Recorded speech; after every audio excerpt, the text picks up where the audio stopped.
Hey folks, George Leoniak here. I'm back with another video. It's been quite a few months, but I'm super excited to share this little bit of findings here. Been working on the egg of life and discovering some new patterns within that. So like we normally do, I'll go back and forth between the screen share and maybe some other props. Don't have too many props, just a few today. And normally my videos go on for quite a while, but this one I'm going to make pretty short and pretty sweet. And just on another note, I've been working pretty heavily on getting my new sacred geometry book out. So pretty thrilled on that, about 40 pages into it. And this is just kind of a small little excerpt of that and some of the things that will be in there. So anyway, let's take a look at the screen share here and take a look at the egg of life as it's normally been constructed. And I'll describe some of these, some of this here in a moment. Let's get the slide up. So here we go. This is constructed out of the flower of life, and it's not normally how you see it because I've rotated it here 30 degrees. So we have 19 circles, and the blue circles around here is what's called the seed of life. And then these highlighted black circles, which are kind of the next rosette out. So at that point, you have 1 in the center, 6 around, so you've got 7, and then you've got 8, 9, 10, 11, 12, 13. And then if you add the rest of these, then you'll add up to the 19 circles.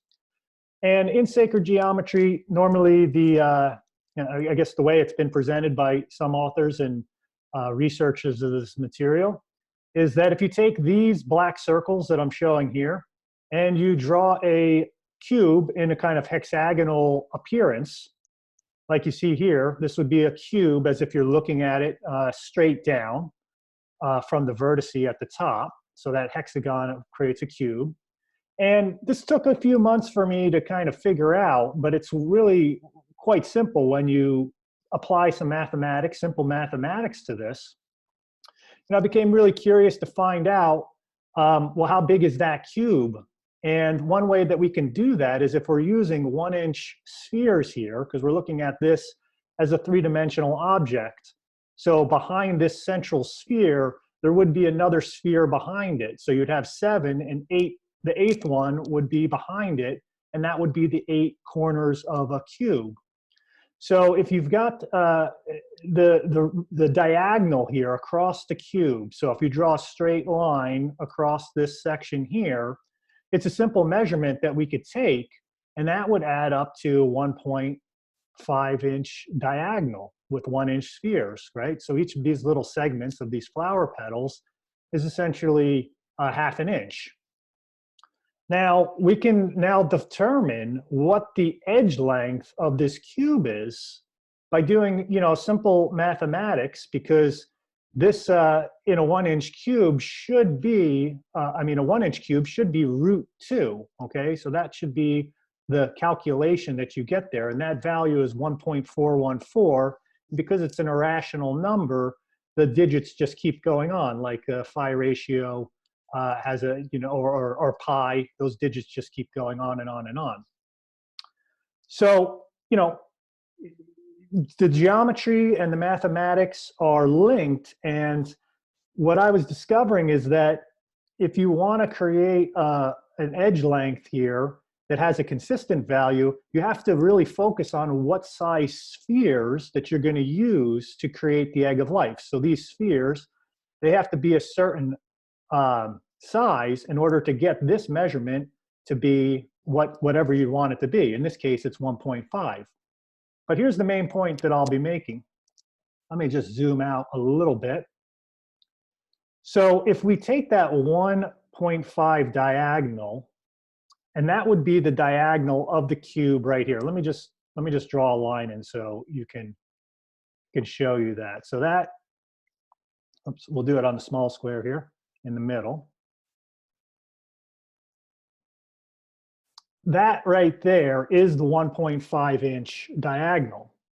So just, I really, if you've got an iPhone or probably an Android, you can do this calculation yourself. I'll show you, it's quite easy, because as you get further into sacred geometry, you're going to want to be starting to take the mathematics of it more seriously. At least that's what I've done, and I've taught myself, all this. But the simple equation I'll show you. You take in 1.5, and because you're now looking for the edge length, you have to divide that by 2. So you divide that number, and then you're going to square it, the little x2, you square it, and then you're going to divide it.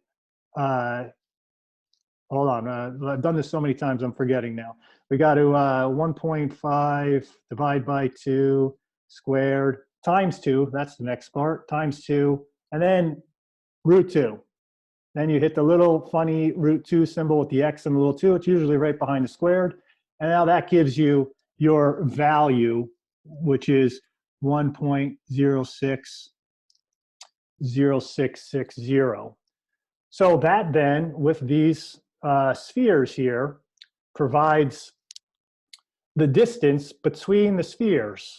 Okay, so remember, we're using 1-inch spheres here, so we have to keep that consistent, because remember, we've basically taken that object, that's square that we were looking at as a hexagon, and now rotated it, and those spheres in the egg of life should be touching, right? So we've got our 1-inch spheres here, we've got the 1.5-inch diagonal, and then when we line this up, what we get is the edge length is 1.06 inches for the cube edge.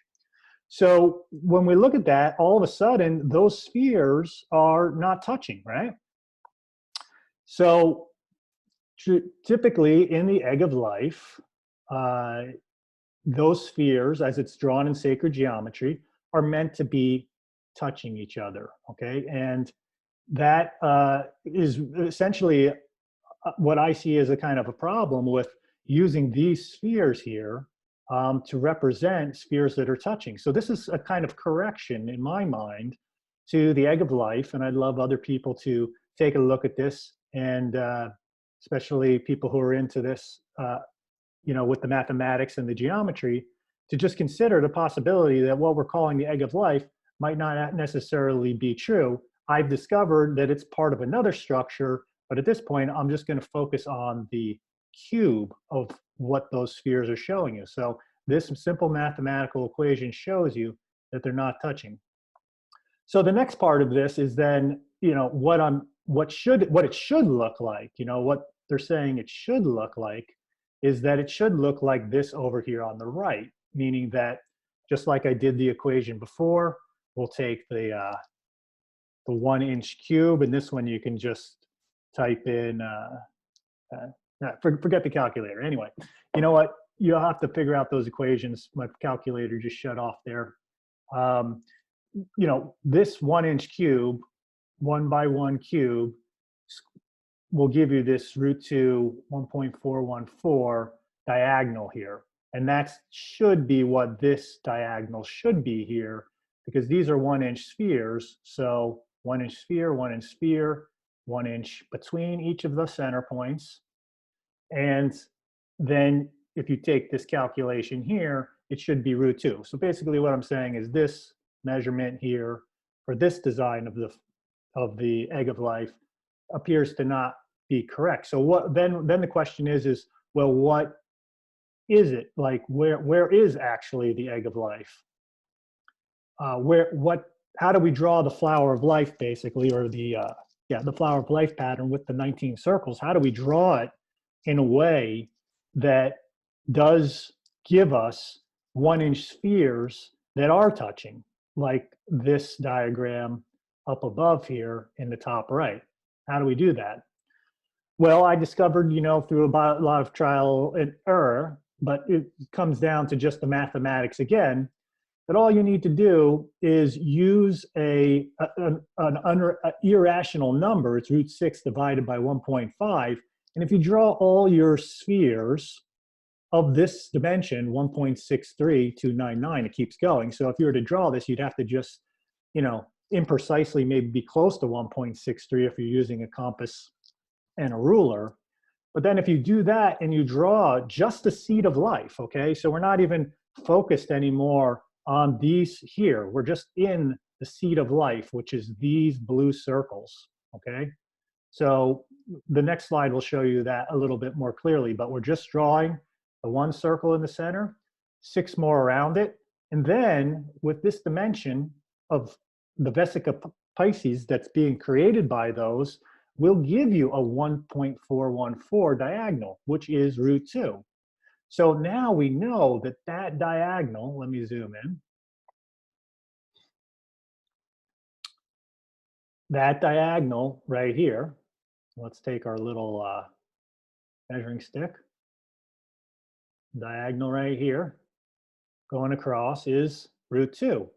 And as I showed you before, now we can determine the edge length of these, because in a hexagon, they're distorted. But once we're able to, you know, move from a hexagon view, because we have one measurement that's going to stay consistent between the views, to the square view, then we'll know when we transfer that root 2 measurement, we'll be back up here. We'll know that right here, because that's the 1.41 diagonal, we'll know we're dealing with a 1-inch square cube, which means that the sphere is now inside that cube. And as some of my other videos I've described, that sphere is like an optical illusion in a hexagon, this central sphere. I'll make it yellow for you right now, just so we can you can see the one that I'm focused on. That maybe blue is a better color, dark blue. There you go. That dark blue sphere in the middle is actually inside the red cube, and it's the edges of that cube will be touching those faces of the cube. So right there, it's touching it, it's touching it, it's touching all 6 faces of the cube. So when we then transfer over to this one, and we'll take that 1-inch sphere, I'll just cut the one out and bring it up to here, we'll see that now in a square, if you're looking at it as just a square, we'll see that that dark blue cube will be touching the sides of the 6 faces. Of course, it will be in front and in the back as well. So that's how we are able to draw the seed of life as a cube with certain dimensions. And essentially what I've discovered is that it all comes down to that the flower of life drawing has very specific parameters, if you want to draw it this way, to get that root 2 dimension, which the value here is that root 6 divided by 1.5. So I just got one little prop just to show you right here, and then I'll go to the next slide. And I'll unshare the screen. I've only got 4 of these because I'd have to hold 2 more, but this is essentially what I'm talking about here, is that if I have these 2 and 2, now just picture that there would be 4 more of these directly behind these.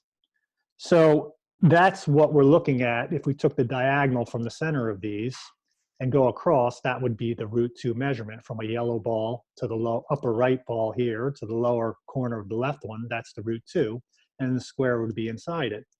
And then, you know, if we tilted it this way and you had another version back here, then you have the 8 spheres that make up the egg of life. And if we're doing it the other way, we'd have to have, and maybe there's something to this space, they wouldn't necessarily be touching like this. And that root 2 measurement would be, if you're doing 1-inch spheres, the 1.06 cube edge length with the 1.5 diagonal.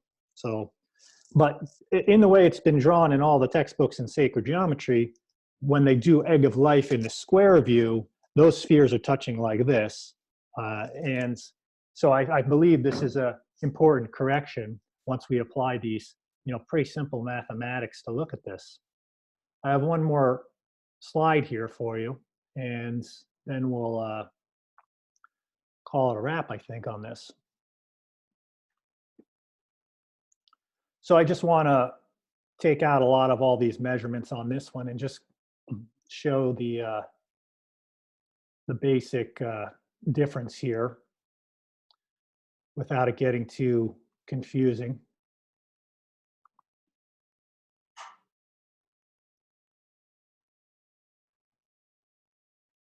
Okay, so here is on the left-hand side over here is the 1.5 diagonal, and that's the cube there. And now those red circles and blue circles, there would be another blue one directly behind the central red one.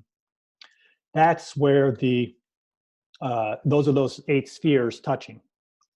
Or in this case, they're not touching. They look like this when you rotate it. So that will present this type of gap. And these are the spheres when you're drawing the typical way that the egg of life is drawn based on the flower of life, which again is rotated 30 degrees to give it this orientation that I'm showing. Otherwise, the cube would be rotated the other way 30 degrees.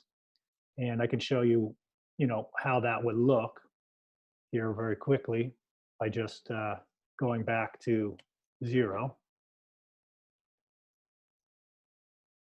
And now that would be the flower of life pattern, but in order to get it upright like this, you have to rotate it 30 degrees. So there's a lot of extra little steps you've got to do here. So this doesn't appear to fit well. Where this over here, if you draw the flower of life pattern, you can draw it all the way out to here. Here is the seed of life in the middle. These are the spheres that you would be using to draw the cube in the middle, the dark blue cube. And then what you would do with your compass is then within that, you would just draw your little 1-inch spheres within that. And then you have the egg of life. And when you were to rotate that to the square view, those spheres would be touching.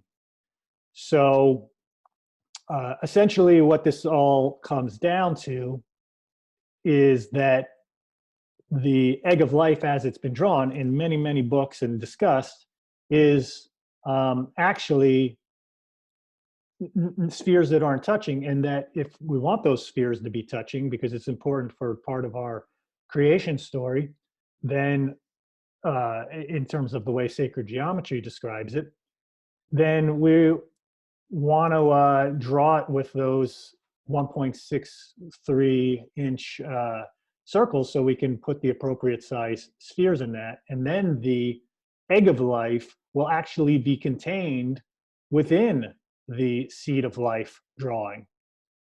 So, that's one of the major findings that I've been discovering in sacred geometry. And once I discovered that, many other things just fell into place and clicked, because there was no disparity between what I was drawing 3-dimensionally or 2-dimensionally and what I've been creating 3-dimensionally. And just to then the flower of life actually becomes like a living blueprint and template that I'm able to reach into and draw out different types of patterns and forms. And I got a whole bunch here. Well, actually, I'll do a little show and tell here. Not too much tell, but just a few showing of some different kind of forms that have been created from, just that I pulled right out of the flower of life pattern, based on knowing how it's made with those dimensions. A few more. Here's an interesting one I'll be talking about sometime in the future. So your ability to become a kind of creator with the sacred geometry 3-dimensionally is just exponentially increased. So I'll be discussing a lot more about that as time goes on. I hope you really appreciated this. And in my mind, this is an important finding. I'd really like to create some dialogue around it, especially with whatever view that another person has on this. And I feel it's a really important correction. Sacred geometry is going to be really important in an expansion of our consciousness as a society, as humanity, as we evolve. And we've been using these same patterns throughout our history. And I feel like now, in the turn of this century, and all the expansion in consciousness happening, is an opportunity to really set the stage for an unfolding of our sacred geometry and our forms. And maybe there are some misperceptions that we've had in the past that may be augmented and changed. And maybe this is one of those that we should start exploring to see how this might set the stage for the development of our consciousness as it's related to sacred geometry and the relationship to how those forms work within our own bodies and in our consciousness and in our mind. So if you feel inspired by this, you know, I'm going to be really starting to try and get this material out to a wider source. So please share it around, you know, wanting to create some dialogue. And my best interest is to, my interest is just to talk about this beautiful creation expressed in the sacred geometry, and looking forward to our evolution. So yeah, peace everybody and much love, and I'll talk to you next time. All right, bye.